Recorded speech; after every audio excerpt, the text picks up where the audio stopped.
Hello, poetry lovers. Welcome to the third episode of Sunday Soliloquy with Megha Saxena, poet. I have been receiving suggestions on my Instagram page about the topics which you guys want me to think out loud on. So, I had received a topic previous week, which is probably the most demanded and the most talked about one ever: love. So I decided to name today's episode La Vie en Rose, which is a very famous vintage French song by Edith Piaf. La Vie en Rose means seeing life in rose color or pink color.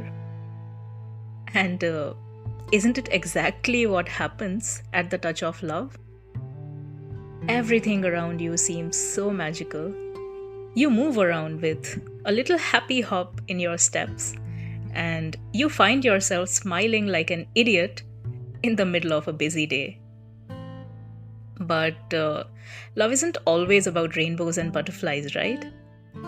Sometimes it feels like soft petals, and sometimes it feels like piercing thorns. So, what is love then? Is it the warmth felt in the heart? Or is it the heat felt in the body? Or is it the spark felt in the brain? Everyone tries to define it. Everyone tries to feel it. Everyone tries to contain it. Countless pages written about love, countless smiles exchanged, and countless teardrops trickled because of love. If love is physical attraction, then what happens after the lust is quenched? If love is an emotion, then what happens after the romance is worn out? What if love is like a ladder? The higher you climb, the deeper you fall. It's funny, isn't it? The universe bears many a star, yet here we are, clinging onto the sun, the one that isn't the biggest or the brightest. It's funny, isn't it? The moon is believed to be the symbol of love, but it is cold and dark, and can only shine by reflecting sunlight from its cratered, imperfect surface. In the infinite night sky, the moon outshines other stars with light that isn't even its own, but borrowed from the sun, a star which again isn't the biggest or the brightest one out there. It's funny, isn't it? Perhaps the one was never supposed to be the best one out there. The one just had to be the person who is right for you. Falling in love is like fitting in together, like puzzle pieces. Two imperfect people creating perfection together.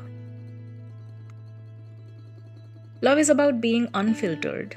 It's about letting someone deep inside you into the brightest and the darkest corners of your soul, while you too wander in the uncharted territories of another person's soul. When you do something which you don't like or agree with, just because it makes someone happy, when you fight against all odds to be with someone, when you accept love in its au naturel, raw and abstract form, which is both filled with extremes of highs and lows, you glow differently. And the journey of life seems all the more worthwhile and magical. See, the truth is, we are all a little broken.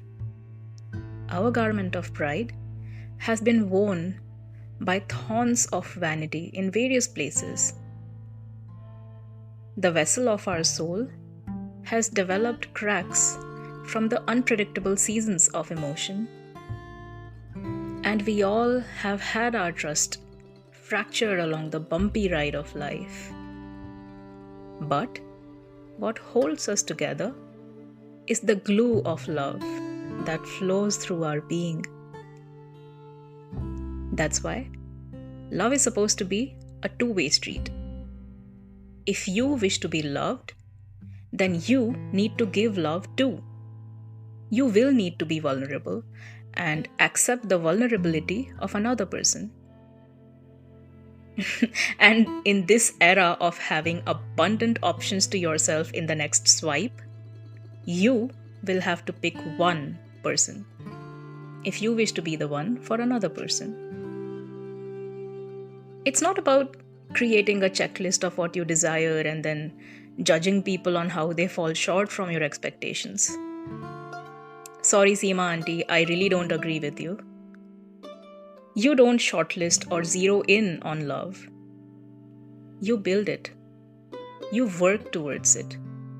It is a result of honest efforts and serious heartfelt intentions that you put into real actions.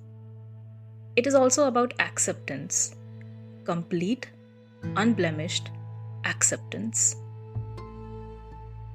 It's a no-brainer that if you want a plant to flower, you need to water it, add nutritious elements to its soil, and check on it regularly. If giving love and care to a plant can make it bloom so well, just imagine what it can do to us, humans. Let me read out these lovely lines by Carl Sagan. You are an interesting species, an interesting mix. You are capable of such beautiful dreams and such horrible nightmares. You feel so lost, so cut off, so alone. Only you are not. See, in all our searching, the only thing we have found that makes the emptiness bearable is each other. So hold on to the idea of love. Don't give up so easily and so early. Open your heart and continue to believe in love, no matter what journey you have had so far. Because if only you believe in it and are ready to work towards it, then and only then, love will meet you halfway. Someday, somewhere, somehow. And of course, love comes in many other forms and not just one. However, since the requested topic was about romantic love, I had spoken about just that. If you would like me to speak on the other aspects of love, let me know by dropping a message to me. I always love to hear from you guys. On that note, this is yours, truly, madly, deeply, Megha Saxena Poet signing off. As always, now more than ever before, stay kind.